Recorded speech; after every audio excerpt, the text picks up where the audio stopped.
Like, share, subscribe and click on the bell icon to never miss an update from Epic. क्या आप किसी ऐसी country को जानते हैं जिसके 2 ऑफिशियल नाम हो?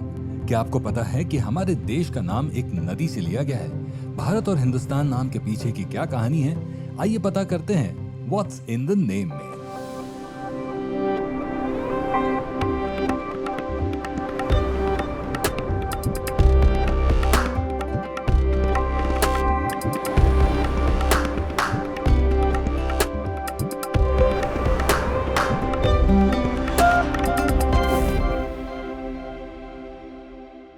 अगर हम बीसी एरा की बात करें तो हिंदुश शब्द क्राइस्ट से भी 2000 साल पहले अक्कादी सिविलाइजेशन में था।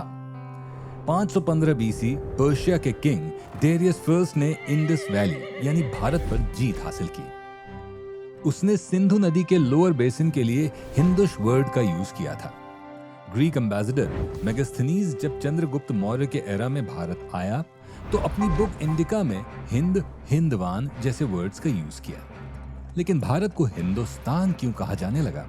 संस्कृत में शब्द है स्थानम, जिसे हम हिंदी में स्थान कहते हैं, जिसका मतलब होता है जगह, पड़ाव। पर्शियन में स्थान को स्थान प्रोनाउंस किया जाता है।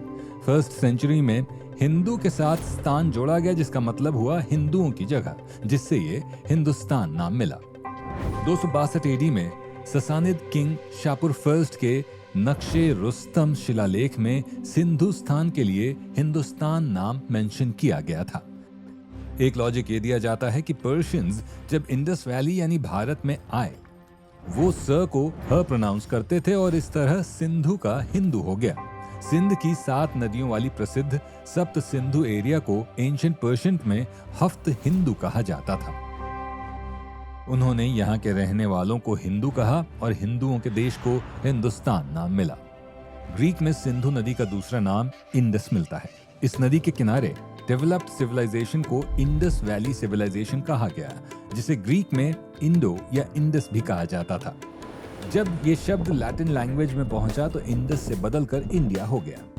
हेरोडोटस की हिस्टोरिका बुक में भारत के लिए इंडस नाम का जिक्र मिलता है।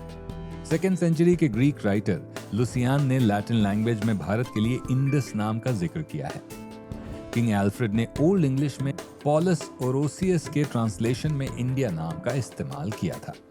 मेडिवल एरा आते आते जब फ्रांस के लोग भारत आए तो उन्होंने हिंदुस्तान को इंडे या येंडे नाम से बुलाया।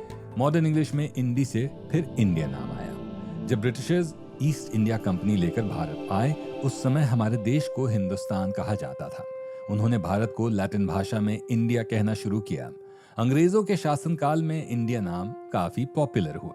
क्या आपको पता है आजादी के बाद देश का नाम रखने के लिए कितनी बहसें हुई?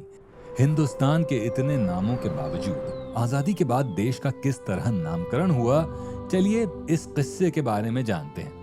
आजादी के बाद कॉन्स्टिट्यूएंट असेंबली में 17 सितंबर 1949 को देश के नाम को लेकर बात शुरू हुई।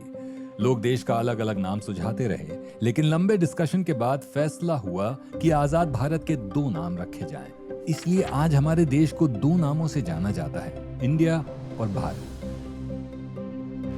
हमने इन एपिसोड्स में देखी हमारे देश के नाम की इंटरेस्टिंग जर्नी, एंशिएंट एरा से मॉडर्न एरा तक। अब हमें इंडियन कहो या भारतीय कहो या फिर हिंदुस्तानी, हम सभी का दिल धड़कता तो अपने देश के लिए ही है।